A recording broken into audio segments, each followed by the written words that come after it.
نحمده ونصلي ونسلم على رسوله الكريم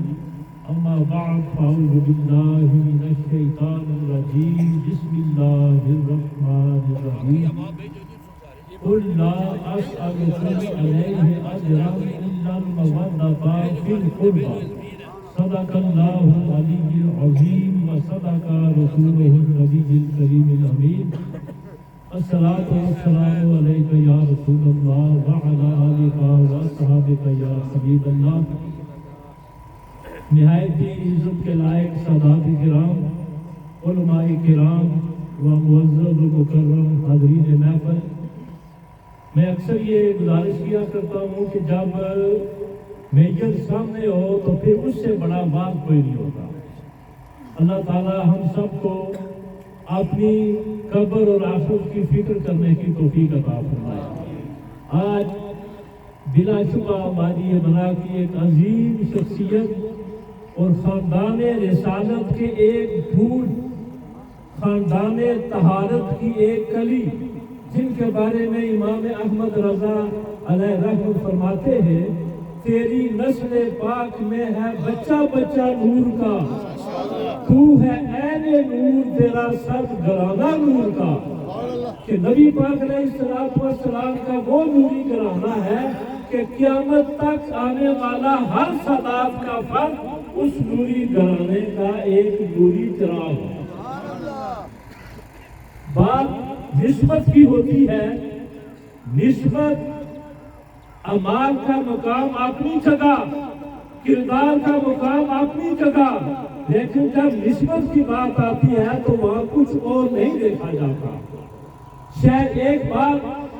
شیخ الاسلام خواجہ قمر الدین سیالوی علیہ رحمت اپنے وقت کے عظیم عالم دین، عظیم مفسر و مفکر، آپ کی محفل میں علماء کا مجمع بیٹھا ہوا ہے، مفتیان موجود ہیں، باہر سے ایک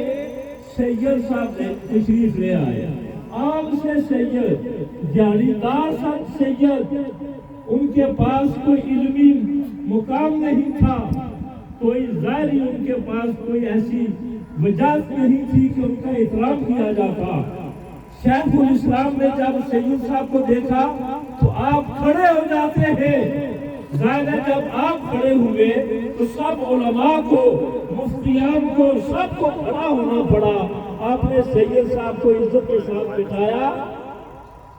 جب ان کو فارغ کر چکے تو علماء نے عرض کر دی کہ حضور یہ جو اتنا آپ نے ان کا اکرام کیا ہے، نہ تو ان کے چہرے پر کوئی سنت رسول تھی، نہ وہ عالم دین تھے، کوئی ایسا عمل نہیں تھا کہ ان کی تقریب کی جاتی۔ آپ نے فرمایا چلو بعد میں بات کرتے ہیں، اس وقت کو ٹالا۔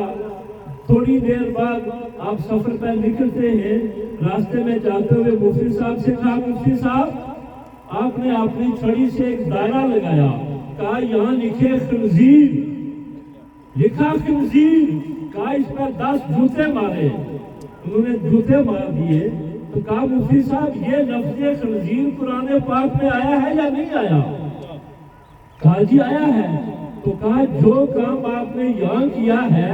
آپ قرآن کا میں کر سکتے ہیں؟ کہتا جی نعوذ باللہ، وہ کیوں قرآن کا ادب ہے، اس لیے وہاں ہم خنزیر کی بے ادبی بھی نہیں کر سکتے، کیونکہ وہ لفظ قرآن میں آ گیا ہے۔ آپ نے فرمایا تو مفتی تیرے سوال کا جواب یہ ہے، اگر خنزیر کا لفظ قرآن میں آ جائے،